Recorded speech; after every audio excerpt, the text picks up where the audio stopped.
Ligne marquée, cette volonté de limitation est-elle une bonne ou une mauvaise chose? On sait que dans quelques semaines sera votée la fameuse loi de limitation des rémunérations des patrons du secteur public. L'écart maximum des salaires sera de 1 à 20. Est-ce justifié? Y a-t-il des risques? Voici les arguments des uns et des autres. Julien Dupéret et Christophe Kenck.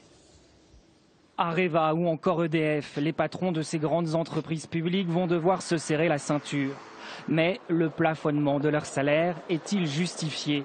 Oui, répondent la plupart des économistes. Certes, ils ont de grandes responsabilités, mais cela n'implique pas forcément des rémunérations trop importantes. Il y a des rémunérations qui paraissent à juste titre indécentes, qui en plus ne correspondent à rien par rapport à des travailleurs à qui on demande de serrer la ceinture et une société française qui, dans l'ensemble, va devoir faire des efforts et des sacrifices. Donc je pense que c'est une bonne mesure. Mais pour d'autres, des hauts salaires peuvent s'expliquer à condition qu'ils restent raisonnables. De se dédier totalement à l'entreprise. Ils sont 20 heures sur 24 complètement engagés. Ils prennent aussi des responsabilités extrêmement importantes. Il y a des risques associés à la fonction présidentielle. C'est un mandat social avec des risques très importants.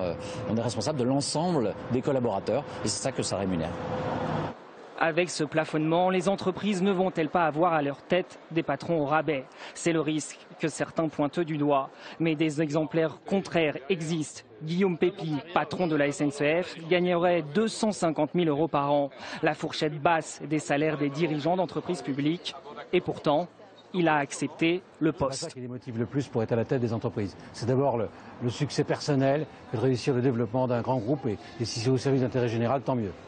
Peut-on assister à une contagion au secteur privé de cette fronde contre les salaires excessifs? Dans certains pays, on a assisté à un printemps des actionnaires. Le patron de Citigroup, banque américaine, s'est vu refuser son salaire. Il a démissionné. En France, les actionnaires grondent aussi de plus en plus. Seule limite, pour le moment, ils ne peuvent pas se prononcer sur le salaire fixe des patrons.